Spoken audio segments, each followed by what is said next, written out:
We did a really cool video not too long ago where we took the best FPS game from every single year from the year 2000 all the way to 2020. You guys really enjoyed it. And now we're going to do it again, but we're going to do it with third-person shooters. They're getting more popular by the year, and at this rate, we're probably going to be we'll probably end up getting more third-person shooters than first. Now, which ones are the best of the best? Well, we're going to pick the very best one from every single year. Drop a like, guys. Make sure you turn those notifications on. We are almost to 30,000 subs and 160,000 likes on Facebook. Come on.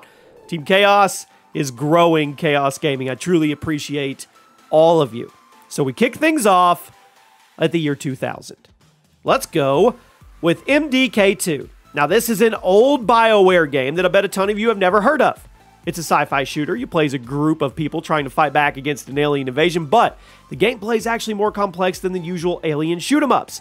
The story is also very solid, which is expected from BioWare, and the graphics were super ahead of their time. Now, it's not your traditional BioWare game, but it's very good. And it's pretty cool to see where BioWare started before they started cranking out all the RPGs left and right. And I want to say, I see you guys in the comment section, and I see like a lot of these lists bring back the nostalgic feelings for you guys with video games, and that makes me happy. Just wanted to let you know. 2001. Max Payne has to be one of the most influential games of its time. It was developed by Remedy Entertainment and released for the PC, PS2, and Xbox in 2001. Now, you played as a New York police detective trying to get to the bottom of his wife's murder, which takes him deeper and deeper into New York drug trades and gang wars. Max Payne was praised for its storytelling, the direction style, the gameplay. I mean, it was great. And also introduced us to the iconic bullet time mechanic, which I personally would love to get a full remake of the entire game. I think it's deserving of a fresh coat of paint. 2002, Mafia.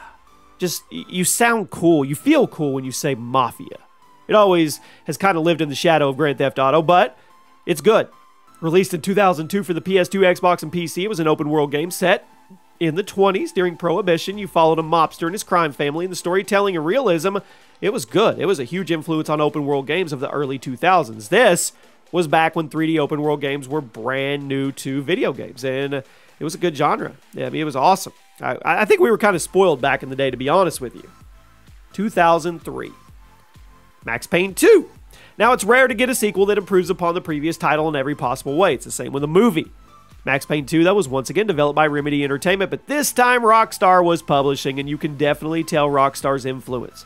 Everything was much more refined, from the shooting to the storytelling to the environments. It was a massive leap over the first game, which is the first game was good. Max Payne 2 was one of the most influential games of its time as it continued to push the boundaries of third-person shooting and video game storytelling in general. There's no debate over whether or not this deserved a spot. It did. 2004. Star Wars Battlefront. Not to be mistaken with the new ones. Developed by Pandemic Studios and published by LucasArts. Star Wars Battlefront was essentially just a Battlefield game with a Star Wars makeover. But were we mad about that? No. This was the definitive Star Wars game at the time, and even to this day, people still reminisce about it. You probably will in the comment section. You could take part in giant battles based on both the original trilogy and the prequel trilogy, although Episode 3 hadn't been released yet. Now, getting to take part in iconic battles was awesome. You could even tweak Star Wars history if you wanted to. Galactic Conquest in the original Battlefront games was some of the most fun you could have with a shooter, and it is definitely one of the best Star Wars games of all time. 2005. Resident Evil 4. One of the most influential games of all time. It practically invented the over-shoulder camera system that we now expect in our third-person shooters. You played as an agent sent to rescue the president's daughter from this weird cult, but the more you investigated, the more sinister it got. Resident Evil 4 is known for the perfect blend of action and horror, as one moment you'll be in a giant shootout with creepy cult members, but the other moment you're sneaking around desperately trying to keep your head attached to your body. You know what I'm talking about if you do. RE4 is a masterpiece. You can still feel its influence on third-person shooters right now. 2006. Come on. Gears of War. RE4 laid the foundation for modern third-person shooters, but Gears of War, they perfected it. It took the over-the-shoulder shooting of RE4, added its now iconic cover system, and boom. Instant classic. Plus, you had extremely impressive visuals, a solid story, awesome characters, an addicting multiplayer mode, and some extremely gruesome and cathartic shooting. Gears of War was initially meant to be just a shooter to hold people over till Halo 3 came out, but it actually ended up being one of the biggest games in Microsoft's library. The franchise, still running. 2007, Ghost Recon Advanced Warfighter 2. Now, the Advanced Warfighter series was arguably the peak for Ghost Recon. I'll let you decide. Advanced Warfighter 2 dropped on the 360, PS3, and PC in 2007, and it wasn't much of an improvement over the original game, but the original was already really good, so nobody was complaining. The story? It had some engaging premise to it. The gameplay was fantastic. It gave you tons of weapons and equipment to mess around with, while also vastly improving the squad commands from the first game, which gave you more control over what your teammates were doing. Now, it's a shame that Ghost Recon has fallen off so hard because the old games were actually some of the best tactical shooters on the market. 2008. Gears of War 2. Yeah, comparing 1 and 2 is pretty staggering. Gears 1 was extremely innovative, but Gears 2, they somehow managed to make everything better. The new engine allowed for much smoother combat. The animations were greatly increased. The number of enemies on the screen was more. It made the game feel even more epic. Plus, there was a huge graphical leap, and the story was much more character-driven as opposed to just being about the war between the humans and the locusts. Gears 2, well, they introduced us to the Horde mode, which quickly became one of the most copied game modes in the entire industry. There is a reason why a lot of Gears fans still say this was the best entry in the franchise. I ask you in the comments right now, Team Chaos, is Gears 2 the best? 2009. Uncharted 2. Now, the first Uncharted was a nice little third-person shooter with some janky elements. The sequel, well, it was one of the most influential games of the PS3 era. Come on, it was. I mean, it made people start paying attention to cinematic experiences. You once again played as a treasure hunter, Nathan Drake. He went out to find some goodies while having intense run-ins with some mercenary groups. Uncharted 2 is hands down the best game in the series. That's my opinion, and one of Naughty Dog's finest creations. Easily the best shooter of 2009, and I'll ask you again, what's your favorite Uncharted game? Now we reach 2010. We've gone a full decade. Army of Two, the 40th day. Raise your hand if you remember Army of Two. Following the success of Gears, a lot of companies were trying to get a slice of the third-person shooter pie, but Army of Two was perhaps the best copycat there was. The 40th day was the second game in the series, and it didn't do anything super unique or original, but it wasn't trying to. It was completely focused on just being a fun co-op shooter, and that's what it does. It was like a big, dumb, cheesy, playable action movie, and that was awesome. It's a shame to me that this franchise got run into the dirt because it was super fun. I kind of want somebody to bring it back. If there's any development studios out there, bring it back. 2011. Gears of War 3. Easily the most content-filled game in the entire series. It took everything good about the first two games and it gave you more. More shooting, more weapons, more enemies, more game modes, new campaign, 4-player split screen, a complete overhaul of the Horde mode, the introduction of Beast Mode. Come on! Gears of War 3 was the perfect conclusion to the trilogy, and I think it's time we got a remaster. Come on, seriously, Gears 1 got a remaster, but not 2 and 3. Make it happen, Microsoft. You can do this. Now we've arrived at 2012. Max Payne 3. Now, I know we put the entire trilogy on here. Maybe a little lame to put 2 whole trilogies on this list, but come on, when they're as good as Gears and Max Payne, I have to. Max Payne 3 was one of the most overlooked games of the 2010s. It was fully developed this time by Rockstar, and you can see that. Much better graphics, much better presentation, super smooth gameplay, great level design, a fantastic story, and a surprisingly addicting multiplayer mode that nobody really played because the competition was so stiff. Let me know, did you actually play Max Payne multiplayer? It was available on PC and console, so yeah, I think it still is. If you've never played it, fix that right now. Go try it. Find it, try it, just let me know what you think. 2013. Warframe. Now, Warframe flew under the radar when it launched in early 2013, but you guys probably know it has since grown into one of the biggest multiplayer games in the world. Ancient warrior on a future Earth, big war, fighting for control. Come on, it's a looter shooter at heart, but with a much more consumer-friendly business model than most other games of its kind, and that's all topped off with some really good gameplay. It had a pretty underwhelming launch, but as time went on, the devs stuck with it, and as more time went on, its reputation grew and grew.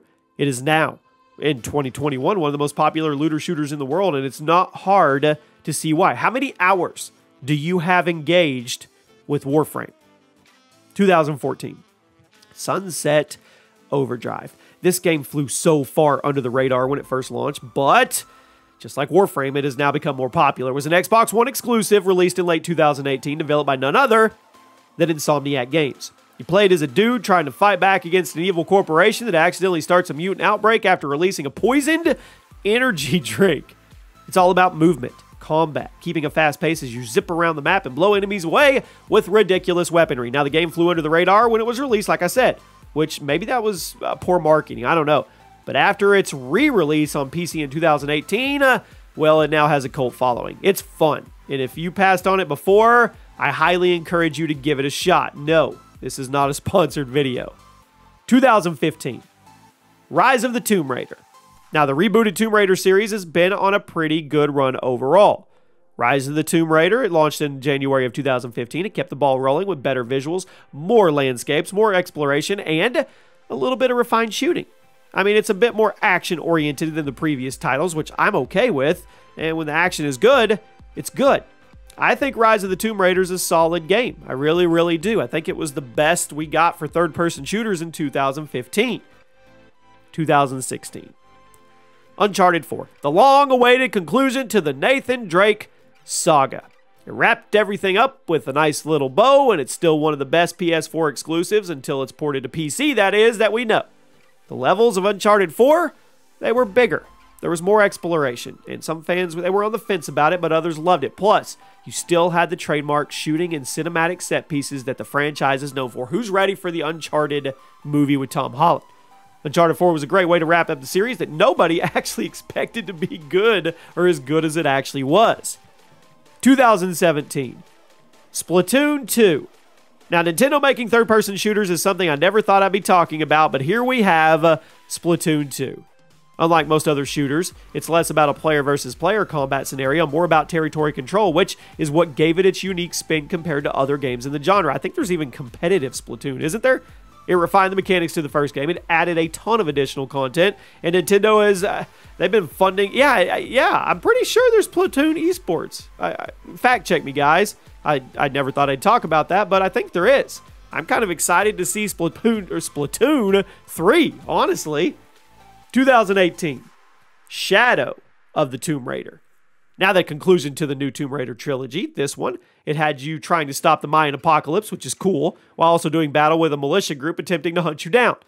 Now, Shadow of the Tomb Raider doesn't do very much in the department of new, but it's refined. That's all that matters. The visual of the game are amazing, and the smooth gameplay and tight shooting makes it work very well, and it is a good send-off to the new Lara Croft saga. So where will Tomb Raider go from here? I don't know, but the rebooted trilogy was certainly an interesting experience. 2019, Control. Developed by Remedy Entertainment, the same teams as Max Payne 1 and 2, Control is a very unique game that has gotten more and more popular as time goes on. You play as a government agency tasked with tracking down and containing supernatural beings, and as the game goes on, you learn more about the weird things. It has some amazing visuals, and the presentation was great. The combat, I call it punchy. The abilities, I call them awesome. And the story, I call it interesting. It was a little complicated, but interesting. It was one of the first mainstream games to show us how much ray tracing could change our experiences for the better. It's really good looking. And we finally reached the end of this. 2020. I have to go with Destroy All Humans, the remake. I don't think anybody saw the game coming, but I'm glad it did. Destroy All Humans was a goofy third-person shooter from the mid-2000s. Well, 2020, THQ announced they were remaking it from the ground up, and the end result was awesome. I mean, it featured the same gameplay and levels as the original, but with much more refined presentation, better frame rates, and a whole bunch of new players to the franchise, which, that's what it's about. 2020 was a disaster of a year for gaming, let's be real, but there was a few bright spots, one of them being Destroy All Humans. And there you have it, my friends. Those are the best third-person shooters from every single year from the past 2 decades. That's a list. Hope you guys enjoyed. I'll see you soon.